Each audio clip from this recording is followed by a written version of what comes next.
Hello student, हम लोगों ने पूर्व के अंदर अनिश्चित समाकलन को पूर्ण रूप से पढ़ लिया है और अनिश्चित समाकलन के सभी सूत्र आपको अच्छे से याद होने चाहिए, विधियां भी आपको याद होनी चाहिए, अर्थात इंटीग्रेशन करना हमने सीख लिया। अब इसके बाद में आपके पास एक इंटीग्रल के ऊपर आधारित टॉपिक जो कि बहुत ही इम्पोर्टेंट है एग्जाम की दृष्टि से, वो पढ़ने जा रहे हैं, तो आप थोड़ा सा विशेष ध्यान दें। देखिए, मैथमेटिक्स के अंदर कोई भी टॉपिक अपन प्रारंभ करते हैं तो प्रारंभ में आपका ध्यान पूर्ण रूप से केंद्रित होना चाहिए और पूर्ण रूप से आप उसे प्रारंभ से समझोगे तभी आगे के प्रश्नों को हल कर पाएंगे। इसलिए जो प्रारंभिक अपन प्रश्नमाला का प्रारंभ करने जा रहे हैं, इस प्रारंभ के अंदर आप लोग अनुपस्थित या इसको बिना पढ़े या इससे वंचित नहीं रह पाए, अर्थात आप प्रारंभ से लेके अंत तक वीडियो को कंटिन्यू एक बार देखें।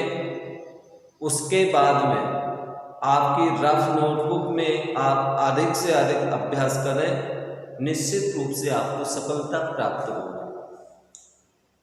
अब अपने नए टॉपिक की बात कर रहे हैं।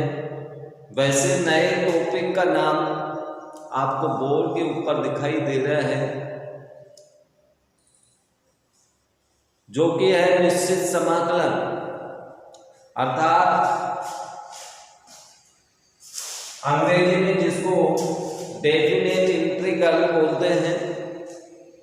डेफिनेट इंटीग्रल परिभाषा से ही अपन को मालूम है ऐसा समाकलन जिसके अंदर कोई अद्वितीय मान प्राप्त होता हो, अर्थात वह समाकलन जिसमें निश्चित रूप से एक ही मान प्राप्त होगा और मान भी कौन से रूप में प्राप्त होगा, आपको अचर के रूप में प्राप्त होगा, उसे निश्चित समाकलन कहते हैं। और इस निश्चित समाकलन को निम्न प्रकार से व्यक्त करते हैं। व्यक्त करना, देखिए इसको व्यक्त कैसे करते हैं। इंटीग्रेशन की समाकलन चिन्ह a to b, ये समाकलन की सीमा कहलाती है। इसे निम्न सीमा कहते हैं, इसे उच्च सीमा कहते हैं। fx dx, अर्थात समाकलन तो फलन का x के सापेक्ष करेंगे, लेकिन उसकी लोअर एंड अपर सीमा दोनों लिमिट्स आपको दे रखी है।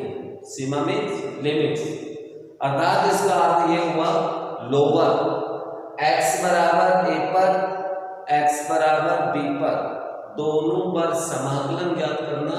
और दोनों पर जब समाकलन ज्ञात करोगे तो एक फिनिट यानी निश्चित समाकलन आपको प्राप्त होगा, एक अद्वितीय मान वाला समाकलन आंसर आपको प्राप्त होगा। ओके, तो ये तो इसको व्यक्त करने का तरीका था।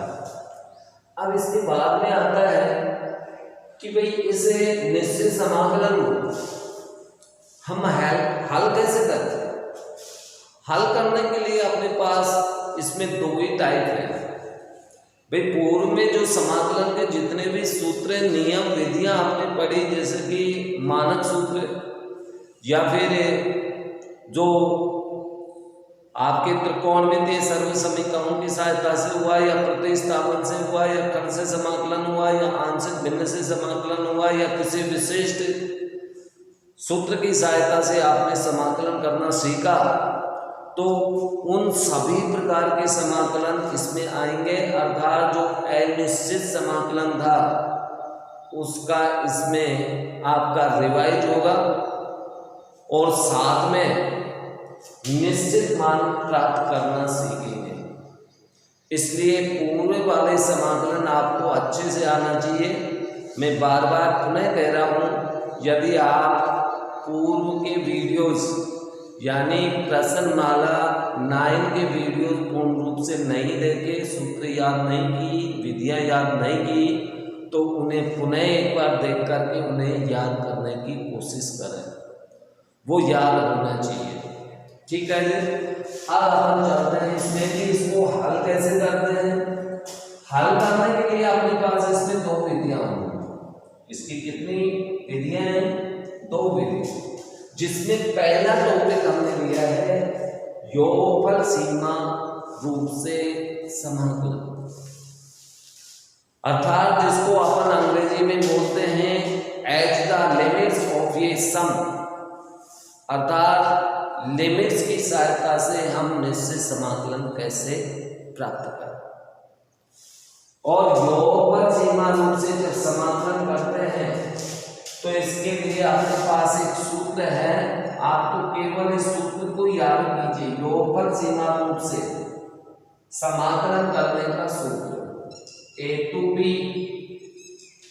fx dx, यानी इस प्रकार से कोई फलन दे रखा हो जिसका समाकलन करना हो, जिसकी निम्न सीमा a हो, उच्च सीमा, यहाँ पर ये लिख देता हूं इसलिए मैं, जहां a समाकलन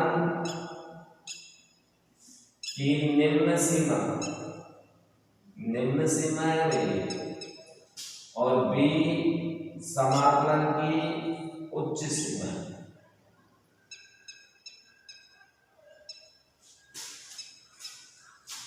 तो यदि इस प्रकार से आपको समाकलन दे रखा है तो इसका समाकलन ये होगा limits h tends to 0 h into f plus f a plus h plus f a plus 2h plus dot f मतलब a plus n minus 1 h बड़ा। तो इस सूत्र का प्रयोग करें तो ये अपने पास योगफल सीमा रूप में सूत्र हो गया, या इसको यहां से मैं मिला देता हूं और ये एक साथ लिख देता हूं, चलो इस सूत्र को, जिससे कि आपको याद हो। f a प्लस 2x, इस तरह से अपन मान निकालते जाएंगे, f a plus n minus 1 into h बड़ा।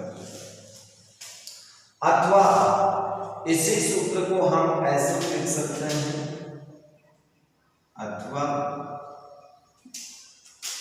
इसको हम ऐसे भी लिख सकते हैं, limits h tends to 0 h into f a plus h f a plus 2h f a plus 3h plus 2 f a plus nh। ये आपका निश्चित समाकलन के लिए सूत्र है। अर्थात कोई भी क्वेश्चन आपको दे रखा है जिसमें समाकलन की निम्न सीमा उच्च सीमा दे रखा हो, योगफल सीमा रूप से पूछा गया हो, तो सबसे पहले आपको दिए गए फलन को इस रूप में बदलना पड़ेगा। इस रूप में बदल करके आप इस सूत्र में मान रख दो, आपके पास आंसर आ जाएगा। लेकिन इसमें ध्यान रहे, लिमिट्स का प्रयोग करते समय 0/0 0 की घात 0 यानी अपरिभाषित मान नहीं आना चाहिए, और वो आपने लिमिट्स का प्रयोग करना पूर्व कक्षा 11th में अच्छे से पढ़ लिया है। इसलिए पूर्व कक्षा में जो लिमिट्स आपने पढ़े उसी के आधार में आप लिमिट्स का प्रयोग करेंगे। तो आगे अपन लिमिट्स का प्रयोग करके इस सूत्र की सहायता से निश्चित समाकलन को सीखेंगे। फिलहाल आपको ये सूत्र याद करना है। कुछ इस सूत्र का प्रयोग करने पर अन्य सूत्र और हैं जो आपको इस प्रश्नमाला में काम देंगे। वैसे तो आपने इन सूत्रों को पूर्व कक्षा में पढ़ लिया था, जैसे 1 + 2 + 3 प्लस डॉट डॉट n प्राकृत संख्याओं का योग। और जब n प्राकृत संख्याओं का योग करते हैं तो हमारे पास सूत्र n × n + 1/2 का प्रयोग होता है। अर्थात कोई श्रेणी में हमें सूत्र लगाते समय इस रूप में प्राप्त हो तो उसमें इस सूत्र का प्रयोग करें। अथवा दूसरे रूप में देखिए, दूसरा सूत्र अपन लिखते हैं कि यदि यही प्राकृत संख्या n तक में होकर के n-1 पर हो, n-1, उस स्थिति में आपके पास सूत्र क्या लग जाएगा, n × n-1/2। एक कम हो गया। नंबर 2, यदि प्राकृत संख्याओं के वर्गों का योगफल दे रखा हो और इसमें भी प्राकृत संख्या कहां तक है, n तक, तो सूत्र आपका लगेगा कौन सा, n × 2n + 1, n + 1 × 2n + 1/6। इस सूत्र का प्रयोग कर लें। और यदि इसमें भी पदों की संख्या n तक नहीं होकर के कहां तक हो, n-1 तक हो, तो फिर इस सूत्र का प्रयोग कर लें, n-1 पदों का वर्ग। तो n × n-1 × 2n-1 -/6, यानी n के स्थान पे n-1 इसी में रखोगे तो यही प्राप्त होगा। तो इस सूत्र का प्रयोग। नंबर 5, यदि घनों का योगफल आए, सूत्र वैसे आपके पूर्व में पढ़े हुए हैं, तब हमें काम में लेना है n × n+1/2 का होल स्क्वायर। इस सूत्र को काम में लिया जाए। और यदि इसमें भी आपके पास n-1 पद हो तो 1³ 2³ और अंतिम पद आपके पास n में होकर के n-1 हो, तब हमें n के स्थान पे n-1 का प्रयोग करना है, बटा 2 तो ये कुछ मानक सूत्र थे। अब इसके बाद में कुछ विस्तार वाले सूत्र भी आएंगे आपके, और विस्तार के अंदर अपन देखें, पूर्व कक्षा के अंदर आप लोगों ने निम्न सूत्रों को पढ़ा था, जैसे गुणोत्तर श्रेणी में n पदों का योगफल या गुणोत्तर श्रेणी में अनंत पदों का योगफल किस प्रकार से ज्ञात किया, या t⁻x का प्रसार सूत्र क्या होता है। तो ये प्रसार वाले सूत्र भी आपको याद होने चाहिए। इस प्रश्नमाला में ज्यादातर जो काम आने वाले सूत्र हैं, केवल वही सूत्र में उन्हें लिखवाऊंगा। शेष वैसे सभी सूत्र आपने 11वीं कक्षा में पढ़ लिए थे, इसलिए 11वीं कक्षा में प्रसार वाले जितने भी सूत्र हैं लिमिट वाली प्रश्नमाला में, वो सभी आपको याद होने चाहिए। तो a⁻x, अगला सूत्र अपन लिख रहे हैं 7 नंबर, a⁻x, इसका प्रसार होता है 1 +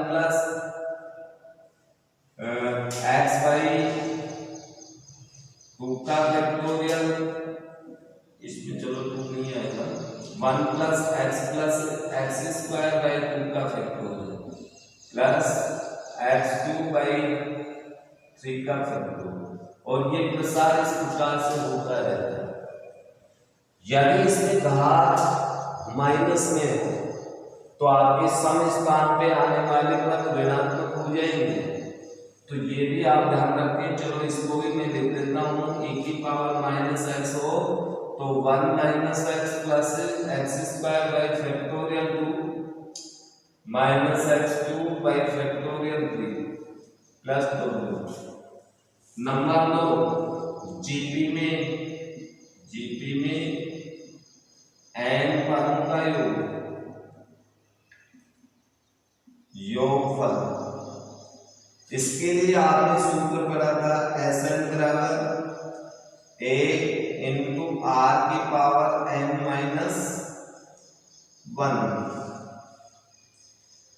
अपॉन आर माइनस 1।